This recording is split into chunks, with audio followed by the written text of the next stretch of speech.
Hello students, welcome to another class of genetics. Today we are going to proceed with our course और जो आज का हमारा topic है जो चैप्टर है basically that is about chromosome variations. So थोड़ा सा एक ओवरव्यू लेते हैं इस चैप्टर का. What exactly we will be studying in this chapter that is about chromosome variations. So chromosome variations हम पढ़ेंगे. What do we mean by chromosome variations. Broadly उसको हम अगर कैटेगराइज करें तो chromosomes variations in terms of structural variations and variations by number. Variations by structure, we call it chromosome rearrangements. So we'll be studying that.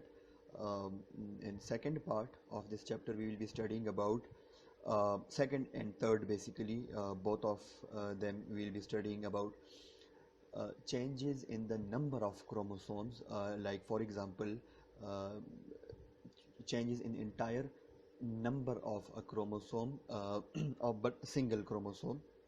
So we call it aneuploidy. And then polyploidy if a complete set of the chromosomes is added to the genome. So we call it polyploidy. Basically this is a complete overview of the chapter. Let's kick off with the topic of chromosomal variations. Start में we have an example of once in a blue moon. ये आप खुद read करें, we don't have time for that. Interesting है. It's about changes in chromosome number. और horse mule की example को लेकर एक इंटरेस्टिंग इसमें कॉन्सेप्ट है. So we don't have time for that. So let's jump straight into our topic which is about chromosome variations. Okay, what is chromosome variation?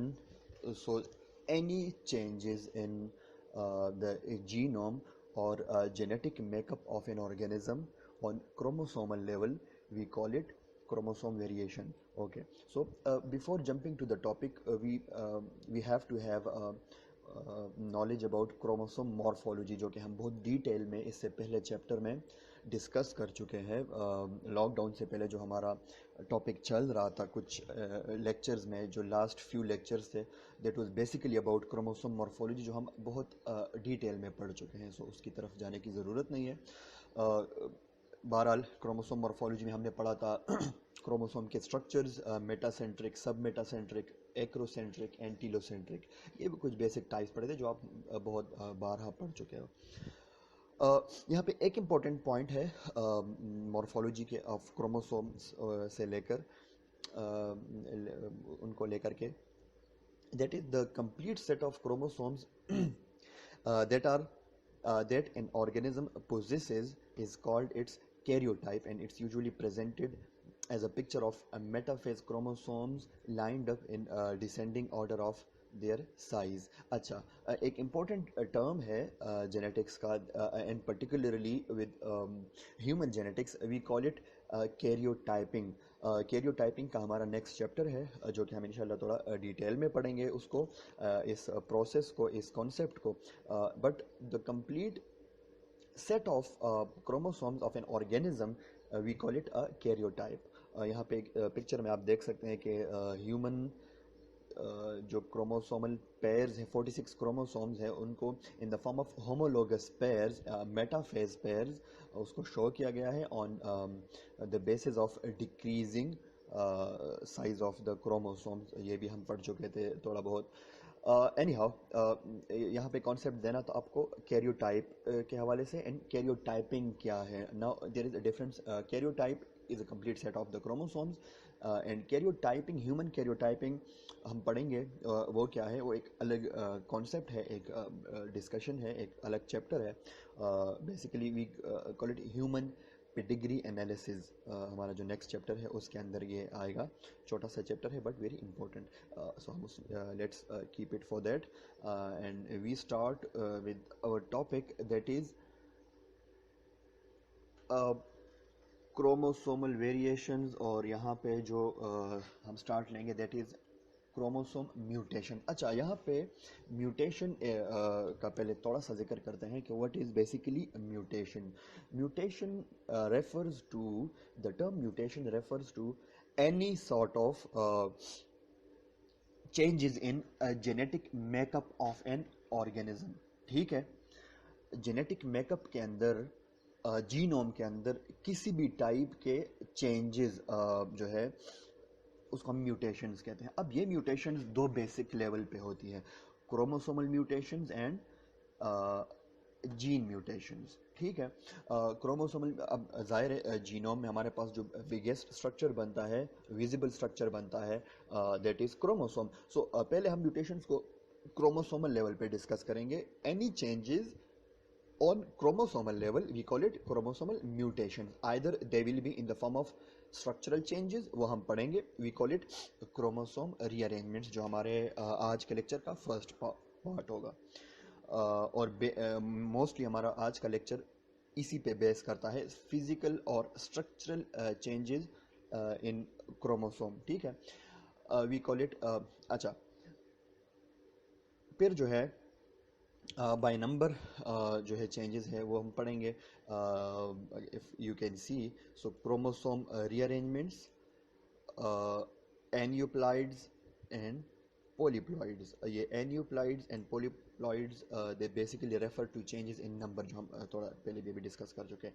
Now what is gene mutations. अब हम यहाँ पे gene mutations discuss नहीं करेंगे. Gene mutations are minute level of mutations जो कि basically occur होते हैं ऑन द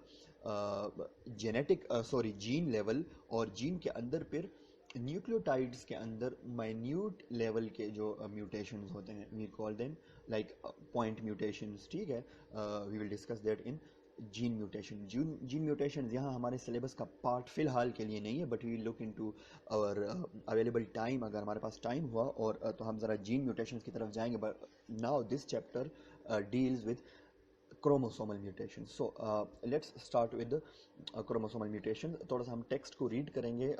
जो हम प्रोसीजर को लेकर चलेंगे, हम ज़रा टेक्स्ट पे फोकस करेंगे, because we have to keep the content brief, short, but yet we can't skip explanations. ठीक है, तो Chromosome mutations can be grouped into three basic categories: chromosome rearrangements, aneuploids, and polyploids. Chromosome rearrangements alter the structure of chromosomes. For example, a piece of chromosome might be duplicated, deleted, or inverted, जो कि हमारे अब आज के सब topics हैं. ठीक है, नाउ इन एन्यूप्लॉइडी.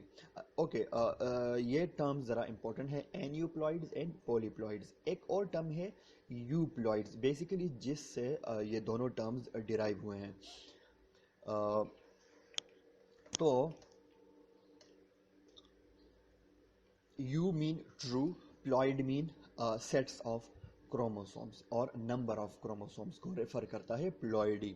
प्लॉइड का वर्ड जहाँ पे भी जेनेटिक्स में आएगा, so that refers to the number of the, excuse me,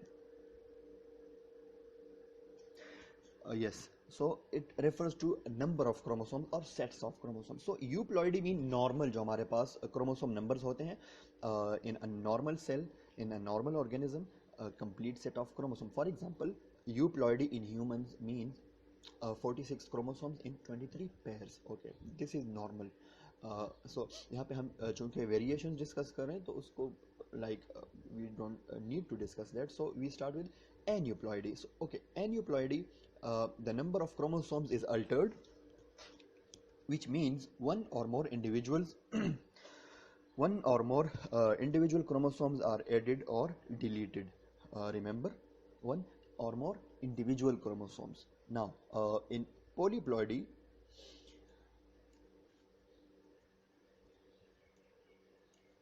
one or more complete sets of chromosomes are added. अब यहाँ पे डिफरेंस है. When complete sets are, some organisms such as yeast possess single chromosome set for most of their life cycle and they are referred to as haploids. इसके examples हमारे पास बहुत सारे हैं, like drones इन हनी बीज, जो मेल हनी बीज होते हैं, they are haploid, they are produced directly, you know very well. Whereas other possesses two chromosome sets and are referred to as diploid, जो कि normal है. Polyploid is any organism that has more than two sets of chromosomes. अब यहाँ पे जो basic variation है वो है 3n, 4n, 5n or more. We call it polyploidy. So let's kick off the topic with chromosome rearrangements. Basically जो हमारा आज का topic है that is chromosome rearrangements, और that is structural changes in chromosome. So थोड़ा सा इसको define करते हैं. Chromosomal rearrangements are mutations that change the structure of individual chromosomes. The four basic types of rearrangements are duplications, deletions, inversions and translocations. ठीक हो गया. Duplications, deletions,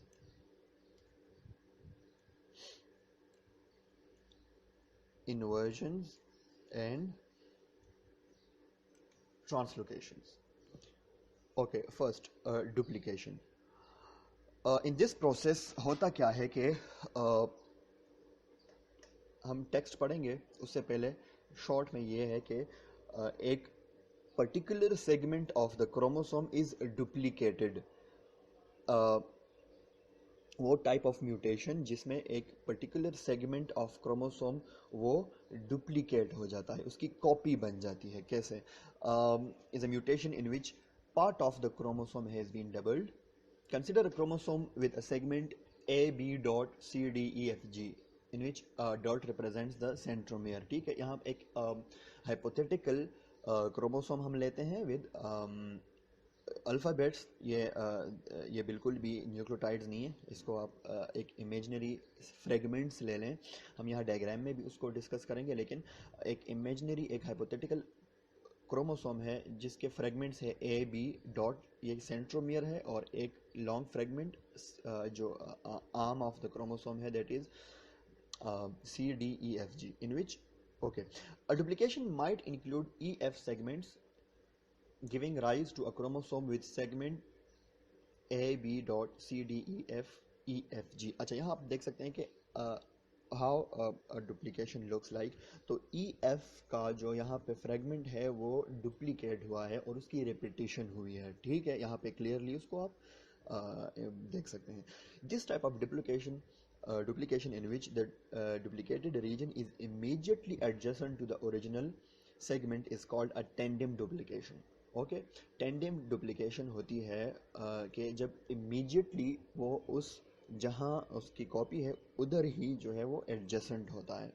so we call it tandem duplication. If the duplicated segment is located some distance from the original segment, either on the same chromosome or on a different one, this type is called a displaced duplication. अच्छा, अब वो duplication जिसमें एक fragment एक part duplicate होता है but वो immediately वहाँ पे एडजेसेंटली अटैच नहीं होता, बल्कि कुछ स्पेस पे, कुछ फासले पे, कुछ डिस्टेंस पे वो जाके इंसर्ट होता है. We call it displaced duplication. अब यहाँ पे एक चीज़ है जिसकी मुझे खुद भी समझ नहीं आई, और आई विल कंफर्म दैट अगर कोई इस पे क्लियर है तो they can give their opinion in the comment section. पर वो ये है कि if the duplicated segment is located some distance from original segment either on the same chromosome पे तो ठीक है कि एक फ्रेगमेंट डुप्लीकेट हुआ और वो एक कुछ फासले पे ऐड हुआ, we call it on the same chromosome. But और ऑन अ डिफरेंट क्रोमोसोम, तो ये डुप्लीकेशन डिफरेंट क्रोमोसोम पे भी हो सकती है. We call it displaced duplication. अब चूंकि हम डिस्कस एक क्रोमोसोम को करते हैं यहाँ पे, तो इस वजह से ये ज़रा बट एनी हाउ होता है कि बाद टाइम ऐसे हो सकता है कि एक पोर्शन जो है, एक फ्रेगमेंट जो है वो डिटेच होके, लेकिन वो डुप्लीकेट दूसरे पे हो जाता है, दूसरे क्रोमोसोम पे जाके डुप्लीकेट हो जाता है. So that is.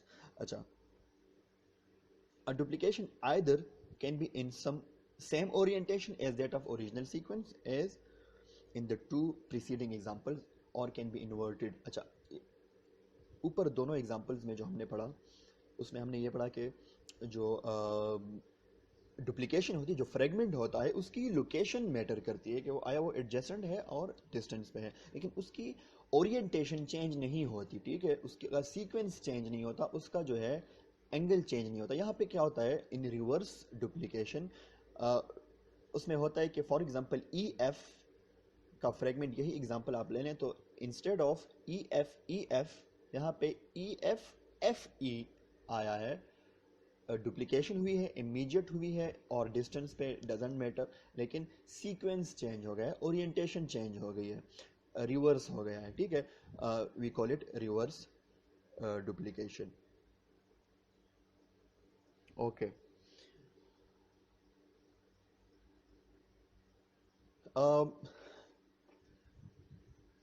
हमारे पास अगर डुप्लीकेशन होमोजाइगस फॉर्म में आ जाए, म्यूटेटेड सीक्वेंस जो है वो दोनों क्रोमोसोम्स पे, होमोलोगस क्रोमोसोम्स पे हो, तो ऐसा भी हो सकता है. और हमारे पास ये हेट्रोजाइगस फॉर्म में भी आ सकता है कि एक होमोलोगस पेयर में एक क्रोमोसोम के अंदर डुप्लीकेशन हुई है और दूसरे के अंदर नहीं हुई. तो ये दोनों केसेस है होमोजाइगस और हेट्रोजाइगस. अब हेट्रोजाइगस में क्या हो सकता है कि प्रॉब्लम एराइज हो सकती है. होमोजाइगस में चूंकि हमारे पास लेंथ सेम रहेगा दोनों का, दोनों में डुप्लीकेशन हुई है, ठीक है, तो वो होता है नॉर्मली. लेकिन जो हेट्रोजाइगस होता है, problem arise in chromosome pairing at prophase 1 of meiosis because the two chromosomes are not homologous throughout their length. अगर हेट्रोजाइगस फॉर्म में हो, एक होमोलोगस पेयर के अंदर एक क्रोमोसोम के अंदर क्या हुई हो, डुप्लीकेशन हुई है और एक में नहीं हुई, सो इट मीन्स कि उनका लेंथ डिफरेंट है. और हमारे पास प्रोफेज 1 में जब क्या होगी, पेयरिंग होगी, तो पेयरिंग जो है वो प्रॉपर नहीं होगी क्योंकि उनका लेंथ डिफरेंट है. तो the pairing and synapses of homologous regions require that one or both chromosomes loop and twist so that these regions are able to line up. अब यहाँ देखें आप इधर, ओके, ये डायग्राम आप देखें, यहाँ पे ई एफ इस सेगमेंट में डुप्लीकेट हुआ है, ठीक है, this is the duplicated reason.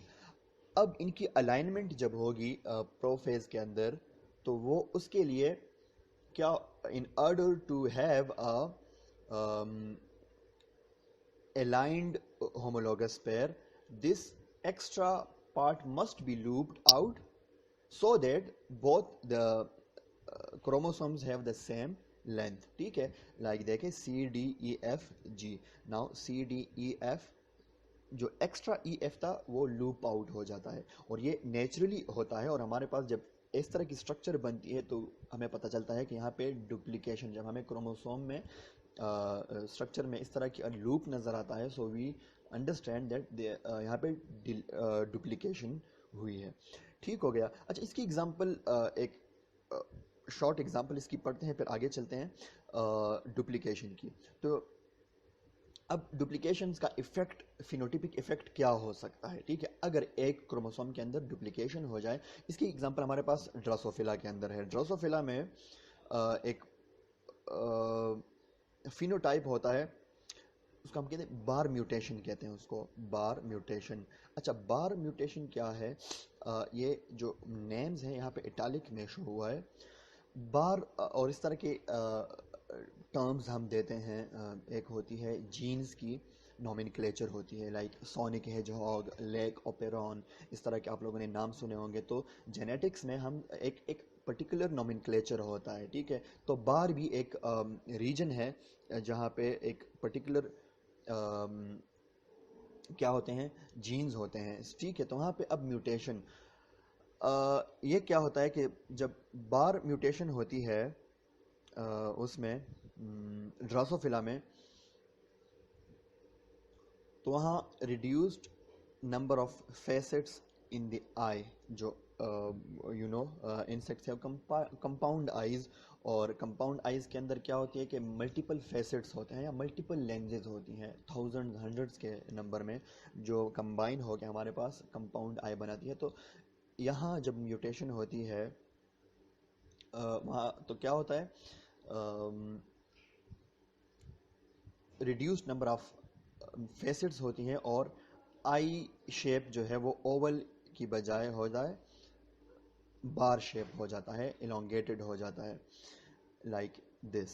ठीक है, अब इधर देखें, इसकी एक्सप्लेनेशन यहाँ टेक्स्ट में गिवन है, और ये आप रीड कर ले। Instead of text reading I will focus on this example जो कि डायग्राम से शो हुआ है। इधर देखें, first a case wild type like natural, this is bar region. जैसे मैंने कहा कि कुछ जीन्स के हम नाम डिफाइन करते हैं, इसी तरह ये एक रीजन है पूरा ड्रोसोफिला के क्रोमोसोम में, बार रीजन। अब बार रीजन जो डिटरमिन करता है आईज के जो फैसेट्स हैं उनका स्ट्रक्चर, आई स्ट्रक्चर, तो ये नॉर्मल है। आप देख सकते हैं कि it has a normal oval eye. ठीक है, नेक्स्ट में देखें, बी में हमारे एक क्रोमोसोम के अंदर बार रीजन डुप्लीकेट हुआ है, we call it heterozygous duplication. जैसे हमने पढ़ी कि अगर हेट्रोजाइगस फॉर्म में आ जाए तो ये एक डबल हुआ है, एक्स्ट्रा बार रीजन है। सो जब एक्स्ट्रा बार रीजन होगी then we will have a heterozygous mutation, और we call it bar mutation. तो बार म्यूटेशन क्या है बेसिकली, यहाँ पे एक इंपॉर्टेंट चीज आप नोट कर लें, which is it is inherited as an incomplete dominance.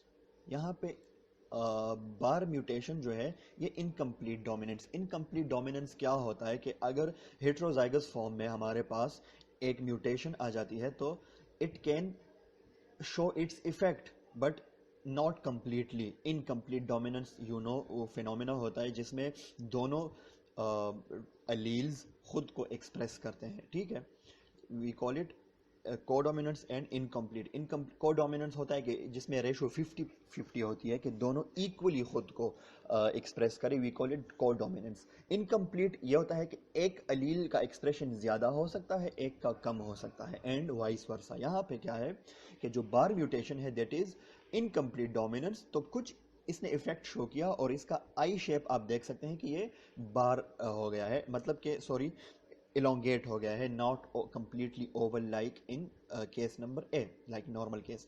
अब अगर होमोजाइगस में आ जाए, हेट्रोजाइगस, अब देखें इनकम्प्लीट डोमिनेंस है, हेट्रोजाइगस में आधा इफेक्ट शो किया, तो होमोजाइगस में अगर ये आ जाए डुप्लीकेशन, देखें यहाँ पे भी यहाँ पे भी, तो होमोजाइगस बार कंडीशन में आप देख सकते हैं कि मजीद फेसेट्स का नंबर कम होता है और आई का स्ट्रक्चर चेंज हो जाता है, इलोंगेटेड है। ठीक है, this is homozygous because effect double है। अच्छा, एक कंडीशन है we call it double bar, like double duplication हो गई, एक ही क्रोमोसोम पे डबल डुप्लीकेशन हो गई, लाइक एक रिपीटिशन एंड सेकंड, तो double bar repetition we call it heterozygous double bar. और उसमें आप देख सकते हैं कि मजीद उसका इफेक्ट ज्यादा है और आई का स्ट्रक्चर बहुत ही श्रिंक हो गया है।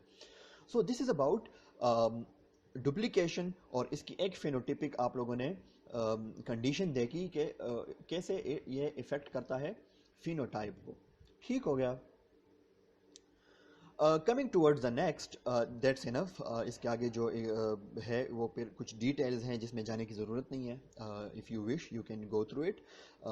नोट्स आपको ये चैप्टर जब मिलेगा तो आप बेशक उसमें जाके डिटेल पढ़ सकते हैं, but for syllabus and to get going we need to skim through the chapter. और हमने जो टॉपिक्स हैं हमारे बेसिक उनकी डेफिनेशन विद एग्जांपल और कुछ इलस्ट्रेशंस के साथ, तो हम ज़रा उसको डिस्कस करेंगे। So coming towards deletion. अच्छा, अब डिलीशन क्या है, एज द नेम इंडिकेट्स कि कुछ पार्ट डिलीट हो जाता है, रिमूव हो जाता है, completely loss of the loss of a chromosomal segment. ठीक है, we call it deletion. Duplication में पार्ट डिलीट होके वापस इंसर्ट हो जाता है क्रोमोसोम में, यहाँ पे नहीं होता, यहाँ पे लॉस हो जाता है, ठीक है। अगेन एक हाइपोथेटिकल एग्जांपल में A B dot C D E F G, यहाँ पे for example E F segment हमारे पास रिमूव हुआ, so we get A B C D G, और क्रोमोसोम लेंथ हमारे पास कम हो गया है। अब जो है यहाँ भी कंडीशन एक ऐसी होती है, जैसे हमने डुप्लीकेशन में पढ़ा कि एक क्रोमोसोम होमोलोगस पेयर में that will have a extra length of the chromosome, because यहाँ पे जो डिलीट हो गया तो उसका जो होमोलोगस पेयर होगा उसमें उसके साथ क्रोमोसोम वो क्या होगा, वो अनइक्वल लेंथ में आएगा। तो हेट्रोजाइगस फॉर्म में अगर ये होमोजाइगस में आ गए तो देन इट्स फाइन, लेकिन अगर हेट्रोजाइगस में आ गए तो एक शॉर्ट होगा एक लॉन्ग होगा, और again they must loop out during the pairing of homologous homologous pairing में this looping out generates a structure that looks very much like that seen for individuals heterozygous for duplication। जैसे हमने यहाँ पे पढ़ा duplication में जो heterozygous form में looping होती है, इसी तरह यहाँ भी कुछ उस तरह का हमारे पास उस तरह की कंडीशन होगी जो सिमिलरली वो विजिबली अपेरेंटली उसी तरह का दिखता है। अच्छा, अब देखें इम्पोर्टेंट चीज़ क्या है, कहते फिनोटिपिक कॉन्सिक्वेंसेस क्या है इसकी। हम ईच जो हम पढ़ रहे हैं स्ट्रक्चरल चेंजेस, वहाँ एक इम्पोर्टेंट चीज़ हम डिस्कस करते हैं फिनोटिपिक कॉन्सिक्वेंस और फिनोटिपिक इफ़ेक्ट, क्योंकि बेसिक विजिबल तो वही होता है कि कोई जेनेटिक अंदर जो चेंजेस होती हैं उसका फिनोटाइप पे क्या इफेक्ट होता है, वो इम्पोर्टेंट है जानना। तो ये ज़रा हम रीड करते हैं, the phenotypic consequence of deletion depend on which genes are located in the deleted region.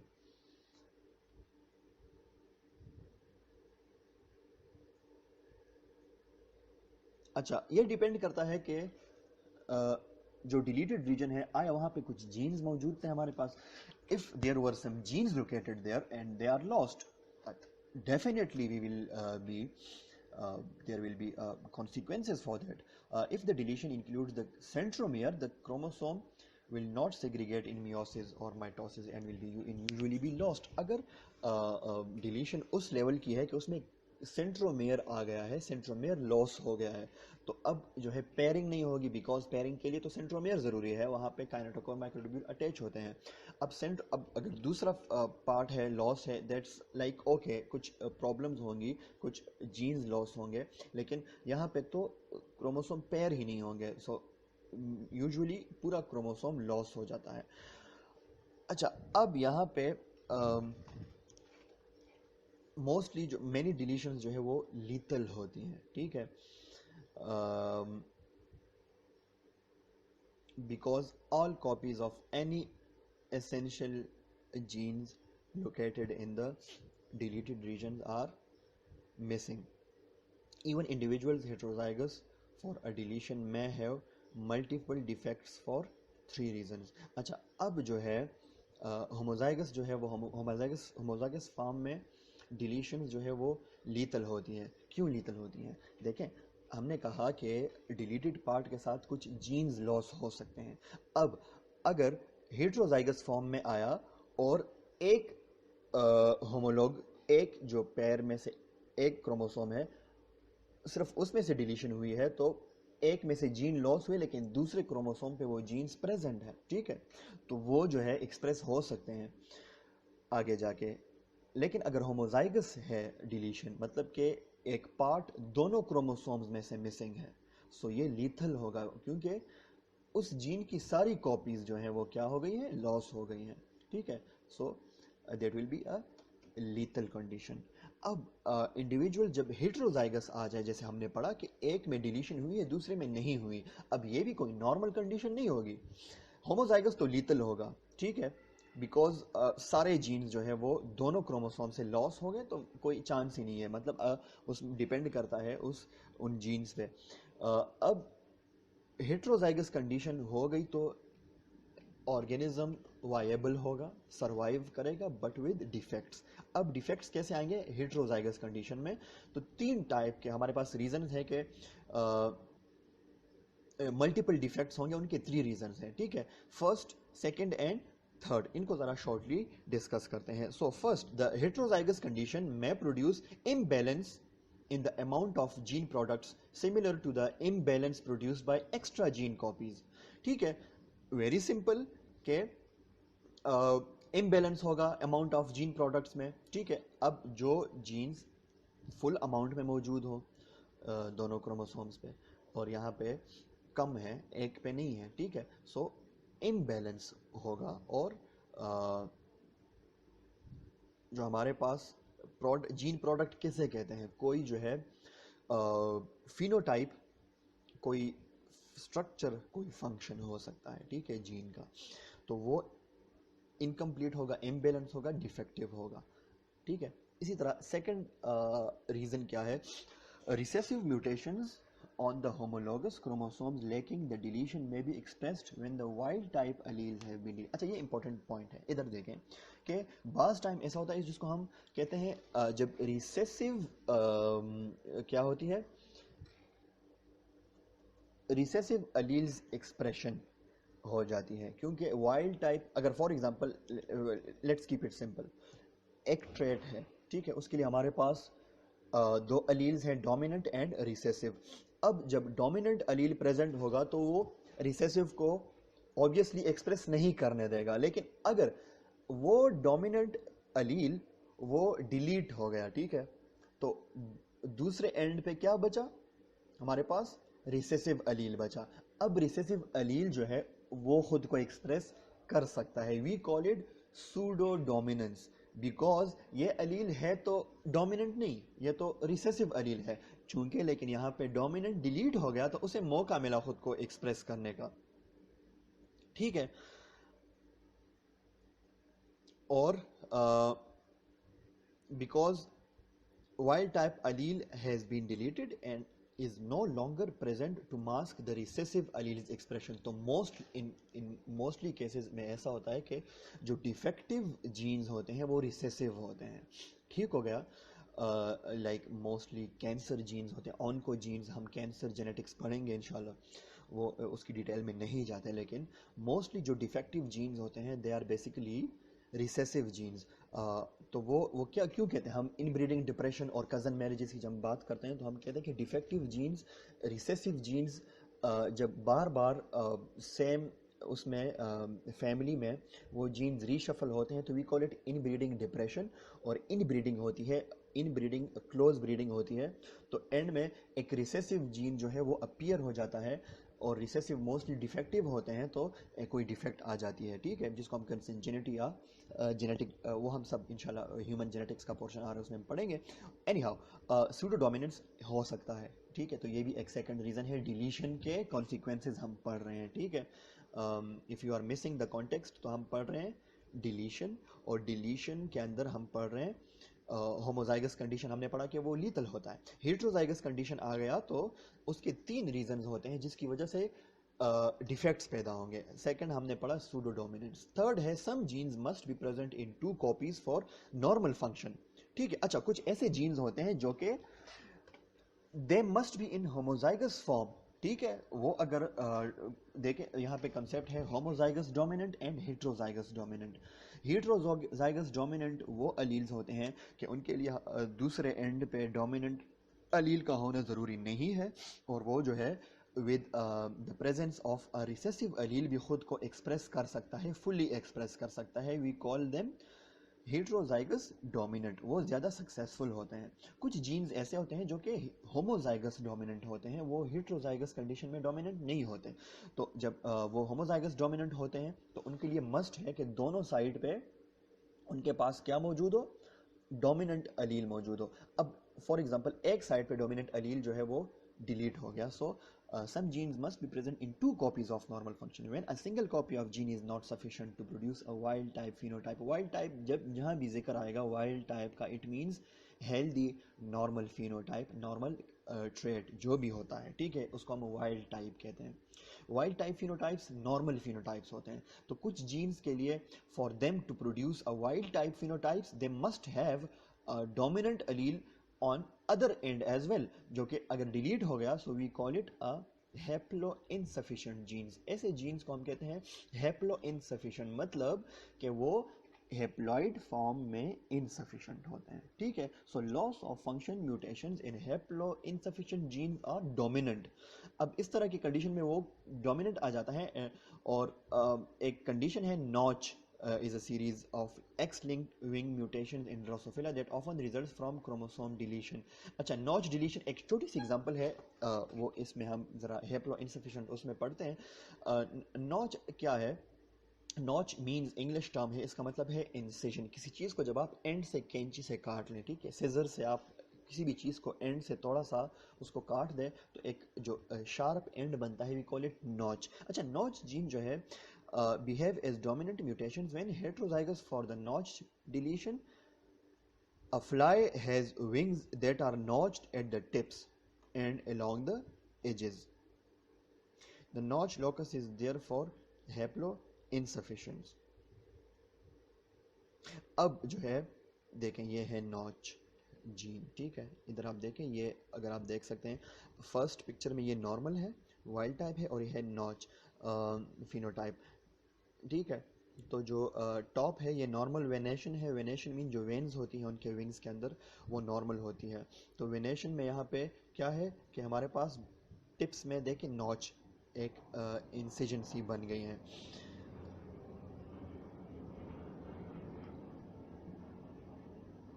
अच्छा, अब females that are homozygous for a notch deletion और मेल्स दैट आर हेमीजाइगस। अच्छा, यहाँ पे हेमीजाइगस का वर्ड आया। हेमीजाइगस मीन्स के इसका क्या मतलब है कि कोई जीन या कोई क्रोमोसोम जो कि क्या होता है एक ऑर्गेनिज्म में, वो हाफ जो है उसका सेट प्रेजेंट होता है। For example male X chromosome, male is hemizygous for X chromosome because all males have X Y chromosome pair, ठीक है। तो अब एक्स पे जो जीन्स है, ठीक है, तो ह्यूमंस मेल्स जो होते हैं, male humans, they are hemizygous for those genes और hemizygous for the entire X chromosome, ठीक है, ठीक हो गया, बिकॉज अदर एंड पे वाई है। तो every human male have a single X chromosome, we call it, or on the other hand females have double X, so they are homozygous for that, and male are hemizygous for, this is example। अच्छा, they die early in embryonic development, क्यों? अब जब homozygous form में आया ये notch, इसका क्या होता है कि ये नॉच जीन जो है ये अगर हेट्रोजाइगस में आया तो इस तरह की कंडीशन होगी कि विंग्स जो है वो नॉच्ड होंगे, ठीक है। ये है नॉच फिनोटाइप। और अगर ये आ गया होमोजाइगस फॉर्म में उसकी डिलीशन, तो ये क्या होती है? दे आर इनवायबल, ये they die early because the notch gene code for receptor that normally transmit signals received from outside the cell to the cell's interior and is important in fly development. The deletion acts as a recessive lethal because loss of all copies of notch gene prevents normal development, ठीक है। तो जब notch gene की सारी copies delete हो जाती हैं तो फिर वो एक ऐसे important signals as a receptor काम करते हैं, वो हेल्प करते हैं, ठीक है, इंटीरियर ऑफ द सेल। और ये डेवलपमेंटल स्टेजेस में बड़ी इंपॉर्टेंट होती है। तो फ्लाई की जब डेवलपमेंट ही नहीं होगी तो वो कैसे सर्वाइव करेगा, ठीक हो गया। इसी तरह की एक एग्जांपल है जो इंपॉर्टेंट है, आपके सिलेबस में भी गिवन है, और दैट इज क्राई ड्यूकेट सिंड्रोम। अच्छा, ये क्या है? ह्यूमंस में जब डिलीशन होती है तो उसमें एक एग्जांपल हमारे पास है उसकी ह्यूमन क्राइड्यूकेट सिंड्रोम क्या है?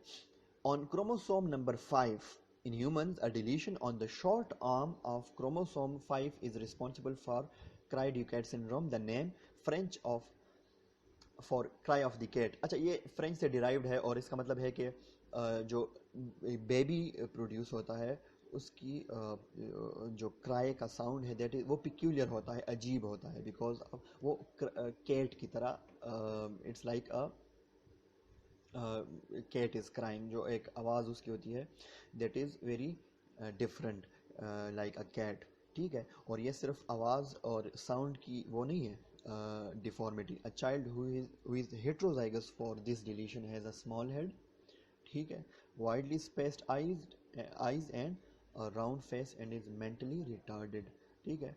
तो ये एक छोटी सी एग्जांपल है, इम्पोर्टेंट है फॉर दैट पर्पस। और ये वो लूप है जो कि डिलीशन से बनता है। फॉर एग्जांपल अब ये वाला जो नीचे क्रोमोसोम है इससे डिलीशन हुई है। ये पहले एग्जांपल में हमने पढ़ा था लूप बना था डुप्लीकेशन में, जहां एक के अंदर एडिशन ऑफ द फ्रेगमेंट की वजह से वो लूप बना था। यहाँ दूसरे के डिलीशन की वजह से जो नॉर्मल क्रोमोसोम है वो खुद को जो है लूप आउट कर देता है और उसके साथ खुद को एडजस्ट कर लेता है। वी कॉल इट डिलीशन, ठीक है। Now coming towards inversion. अच्छा, इन्वर्जन जो है इसमें क्या होता है, um, एक फ्रेगमेंट वो इन्वर्ट हो जाता है, रिवर्स हो जाता है, उसका सिर्फ सीक्वेंस चेंज हो जाता है, वो अपनी जगह चेंज नहीं करता, ठीक है। जैसे हमने पढ़ा कि डुप्लीकेशन में यहाँ से डिलीट हुआ, दूसरी जगह इंसर्ट हुआ, डिलीशन में कंप्लीटली लॉस हो जाता है। इन्वर्जन में क्या होता है कि वही अपनी जगह पे 180 डिग्री पे वो टर्न हो जाता है। So a third type of chromosome rearrangement is chromosome inversion in which a chromosome segment is inverted like turned 180 degree. For example हमारे पास यहाँ पे क्रोमोसोम सेगमेंट जो है वो था originally AB.C.D.E.F.G, then chromosomes ABC.F.E.D, like DEF is inverted into FED, ठीक है, represents an inversion that includes segments DEF. DEF जो फ्रेगमेंट है उसकी क्या हो जाती है, इन्वर्जन हो जाती है। अच्छा, अब इसके दो बेसिक टाइप्स हैं, paracentric inversion and pericentric inversion. Paracentric जो है that is next to, where inversion that include the centromere, ठीक है। अच्छा ये देखें, inversion that do not include the centromere, ऐसी इन्वर्जन अगर हमारे पास कोई फ्रेगमेंट इन्वर्ट हो गया, ठीक है।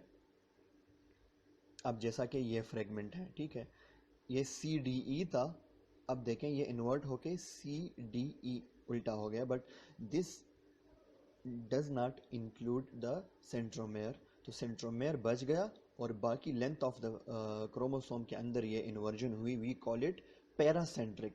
पैरासेंट्रिक मीन नेक्स्ट टू, ठीक है, while inversion that includes the centromere we call it pericentric inversion.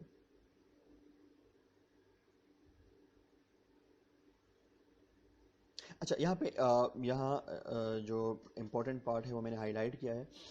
इसमें जो बेसिक, इसको हम रीड नहीं करते, इसमें बेसिक पॉइंट ये है कि जो ये कंडीशन है हमारे पास इन्वर्जन, इसमें इतनी जो है वो कोई डिफेक्ट नहीं आती उस लेवल की जैसे बाकियों में आती है, कंडीशंस में आती हैं, क्योंकि यहाँ पे क्या हुआ, फ्रेगमेंट जो है वो लॉस नहीं हुआ बल्कि वो उसकी सिर्फ सीक्वेंस चेंज हो गई। लेकिन स्टिल यहाँ पे हमारे पास कुछ फिनोटाइप्स जो है वो डिफरेंट हो सकते हैं, फिनोटिपिक इफेक्ट्स आ सकती हैं।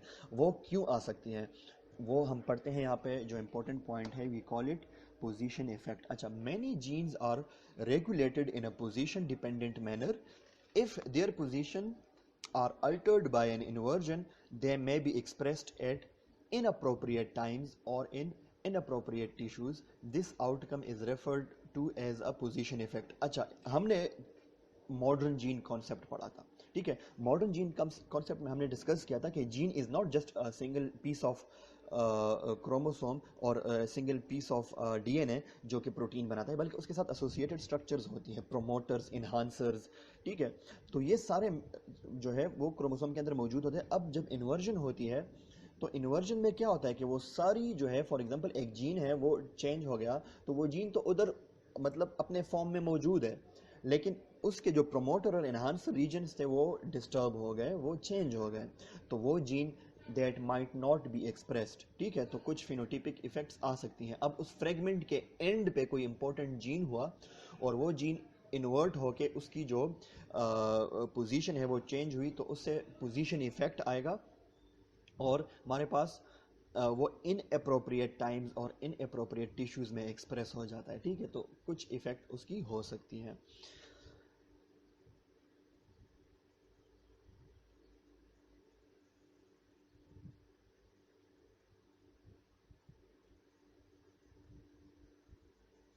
ओके, अब यहाँ पे इन्वर्जन में अगर दोनों होमोजाइगस हों, ठीक है, मतलब कि दोनों पेयर्स ऑफ द क्रोमोसोम जो है, दोनों जो क्रोमोसोम्स है पेयर के अंदर, उनमें इन्वर्जन हुई है, सो दैट्स फाइन। वो क्या होगा, no special problem arise and two homologous chromosomes can pair and separate normally.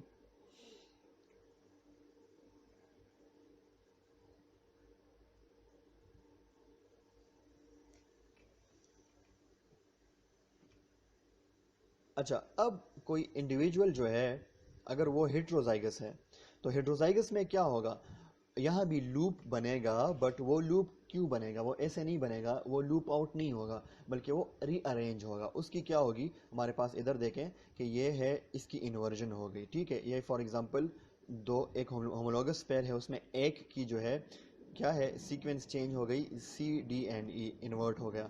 अब जो है ये लूप आउट नहीं होगा, ताकि लेंथ दोनों के सेम है। आप देख सकते हैं पिछले एग्जांपल्स में हमारे पास लेंथ अनइक्वल होते थे, तो एक लूप आउट हो जाता था। अब ये सिर्फ देखें, सी की अरेंजमेंट सी के साथ, डी की अरेंजमेंट डी के साथ और ई की अरेंजमेंट ई के साथ, इसको फुलफिल करने के लिए क्रोमोसोम्स जो है वो इस तरह लूप हो जाते हैं, ताकि उनकी क्या हो जाती है, अरेंजमेंट जो है वो हो जाती है होमोजाइगस फॉर्म में, और वो प्रॉपरली जो है अलाइन हो जाते हैं फॉर जेनेटिक रिकम्बिनेशन। अच्छा, so that's enough about inversion. और इन्वर्जन में फिर आगे जो डिटेल्स है उसको में जाने की ज़रूरत नहीं है, हमने उसकी एक एग्जांपल पढ़ी। अच्छा, translocation is the last part of structural changes of the chromosome, ठीक है। तो ट्रांसलोकेशन क्या है, translocation a translocation entails the movement of genetic material between non-homologous chromosomes or within the same chromosome.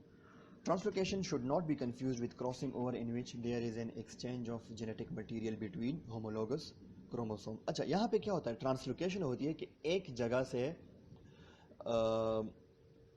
Fragment, एक part जो है वो वो हो जाता है, रिमूव हो जाता है, और वो जाके कहीं और जगह पे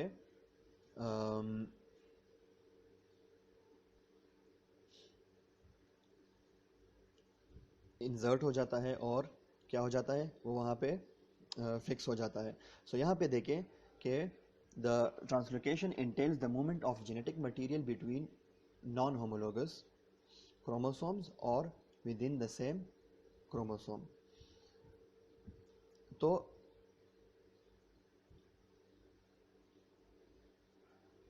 क्रॉसिंग ओवर में क्या होता है, क्रॉसिंग ओवर जो है वो होता है दोनों होमोलोगस पेयर्स के बीच में, ठीक है।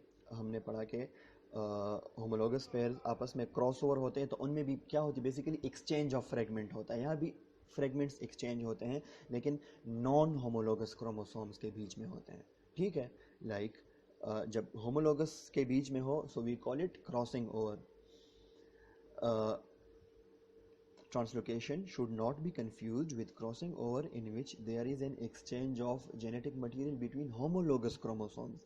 While यहाँ पे क्या होता है, ट्रांसलोकेशन में नॉन होमोलोगस क्रोमोसोम्स के बीच में, जैसे हमने पढ़ा था कि डोमिनेंस रिलेशन सेम लोकस पे होता है, और जीन इंटरेक्शन जब दूसरे लोकस पे जीन जो है वो आपस में इंटरेक्ट कर। सिमिलरली यहाँ पे जब होमोलोगस पेयर्स के बीच में, होमोलोगस क्रोमोसोम्स के बीच में हमारे पास होती है exchange of material, genetic material, so we call it crossing over. लेकिन जब वो नॉन होमोलोगस क्रोमोसोम्स के बीच में होगी, वी कॉल इट ट्रांसलोकेशन। ठीक है, अब ट्रांसलोकेशन के दो टाइप्स हैं, non reciprocal and reciprocal translocation. अच्छा, बस ये जो है हमारा टॉपिक कंप्लीट होने वाला है, इसको हम कंक्लूड करते हैं। और that is non reciprocal translocation क्या है कि genetic material moves from one chromosome to another without any reciprocal exchange. Consider the following two non-homologous chromosomes like this A, B, C, D, E, F, G and M, N, O, P, Q, R, S. If chromosome segment EF moves from the first chromosome to the second without any transfer of segment from the second to the first, a non-reciprocal translocation has taken place. For example, आप देखें यहाँ ये है एक normal एक hypothetical gene है, यहाँ है दूसरा हाइपोथेटिकल जीन, सॉरी क्रोमोसोम। यहाँ पे ई एफ फ्रेगमेंट यहाँ से डिटेच होके आके इधर इंसर्ट हो गया, ठीक हो गया, लेकिन इसके बदले में कोई दूसरा पेयर यहाँ पे वापस अटैच नहीं हुआ क्रोमोसोम नंबर 1, मतलब जो हमारे पास एग्जांपल है। तो एक का लेंथ कम हुआ, दूसरे का इंक्रीज हो गया। We call it non-reciprocal translocation, the translocation which is from one-sided. ये एक one-sided relationship है जिसमें एक क्रोमोसोम का पार्ट दूसरे क्रोमोसोम में अटैच हो जाता है, लेकिन दूसरे क्रोमोसोम से कोई पार्ट डिटैच होके नहीं आता। We call it non-reciprocal translocation. अच्छा, more commonly there is a two-way exchange of segments between the chromosomes resulting in a reciprocal translocation. ठीक हो गया। अच्छा, नॉर्मली होता है रेसिप्रोकल होता है कि दो नॉन होमोलोगस क्रोमोसोम्स के बीच में फ्रेगमेंट्स एक्सचेंज हो जाती हैं, तो एक से भी फ्रेगमेंट आया, दूसरे से भी वो आपस में एक्सचेंज हो जाते हैं। यहाँ एक एग्जांपल उसी तरह मेंशन है कि A B C D F G, और उसी एग्जांपल में आप देख सकते हैं कि ई एफ, ये वाला ई एफ जो है ये आके अटैच हुआ इन सेकेंड, और यहाँ से जो क्यू आर था वो डिटैच होके पहले वाले में आ गया। So this is reciprocal translocation. ठीक है, नाउ ट्रांसलोकेशंस कैन, ये इंपॉर्टेंट पॉइंट मैंने हाईलाइट किया है, translocations can affect a phenotype in several ways. First, अच्छा, अब ये जो है ट्रांसलोकेशन कैसे अफेक्ट करता है, they may create new linkage relation that affect gene expression. वही पोजीशन इफेक्ट है जो हमने इससे पहले इन्वर्जन में पढ़ा कि इन्वर्जन में क्या होता है कि पोजीशन मतलब इन्वर्ट हो जाता है, अपसाइड डाउन हो जाता है, लेकिन अगर वो कोई जीन का पार्ट हुआ तो वहाँ पर प्रोमोटर एनहांसर रीजन उसको पोजीशन इफेक्ट हमने डिस्कस किया। इस तरह यहाँ भी हो सकता है कि ट्रांसलोकेशन में भी वही सिचुएशन हो, क्योंकि लेंस पे फर्क नहीं पड़ा, ठीक है, लेकिन पोजीशन इफेक्ट हो सकता है यहाँ पे because of gene linkages, new linkages. Genes translocate to new locations may come under the control of different regulatory sequences or other genes that affect their expression. ठीक है, अब वो दूसरे एक्सप्रेशन रीजन्स में आ गए हैं, regulatory regions of the genes में। तो अब वो क्या है, उसमें जो है हमारे पास डिफेक्ट्स आ सकते हैं, न्यू फिनोटाइप्स आ सकते हैं, इन डिफॉर्मिटी आ सकती है। यहाँ पे एग्जांपल है बर्केट लिम्फोमा, जो एक ह्यूमन जेनेटिक डिसऑर्डर है। हम उसे पढ़ने की ज़रूरत नहीं है, वो बहुत डिटेल हो जाएगी, आप चाहे तो पढ़ सकते हैं, इस पैराग्राफ में है, but we will skip that, we will jump to the conclusion. और कंक्लूजन में हम एक टाइप ऑफ ट्रांसलोकेशन पढ़ते हैं, we call it Robertsonian translocation. ये क्यों इंपॉर्टेंट है? रॉबर्टसोनियन ट्रांसलोकेशन क्या है कि जब डिलीशन और ट्रांसलोकेशन कंबाइन होती है तो उससे बनता है रॉबर्टसोनियन ट्रांसलोकेशन। उसमें क्या है, यहाँ सिंपल मैं आपको डायग्राम से शो करता हूँ, इधर देखें, ये है दो एक्रोसेंटिक क्रोमोसोम्स, ग्रे कलर में और रेड कलर में शो है। एक्रोसेंटिक विद अनइक्वल आर्म्स, ठीक है, एक छोटा आर्म एक बड़ा आर्म, ये आपने पढ़ा है टाइप्स में।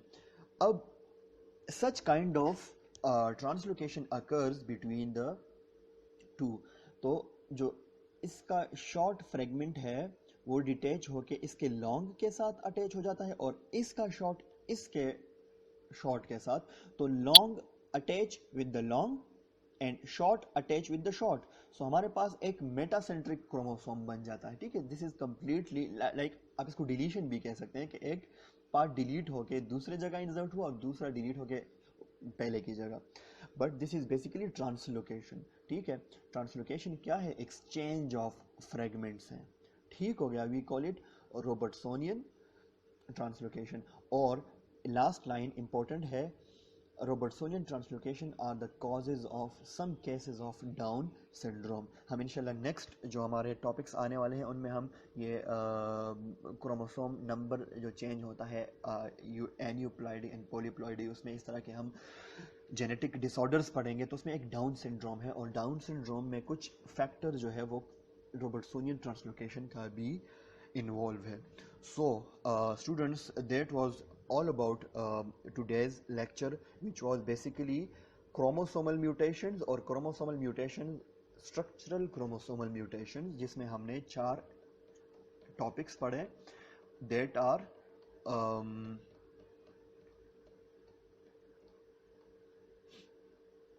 duplication, let's mark it here। आज हमने जो कवर किया that is क्रोमोसोमल रीअरेंजमेंट्स हमने पढ़ी, जो कि basically structural changes to the chromosome, duplication, deletions, inversions, ट्रांसलोकेशंस।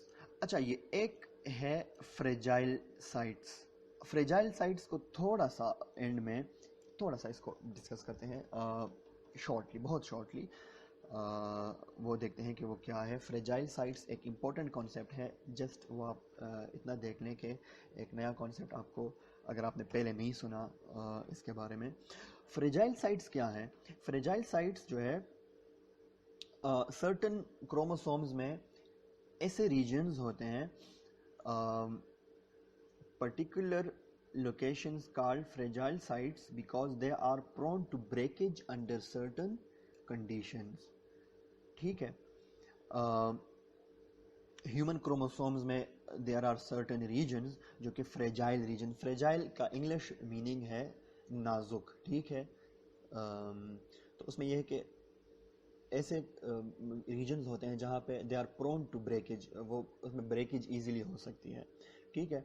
और एक कंडीशन है, we call it fragile X syndrome, which exhibit in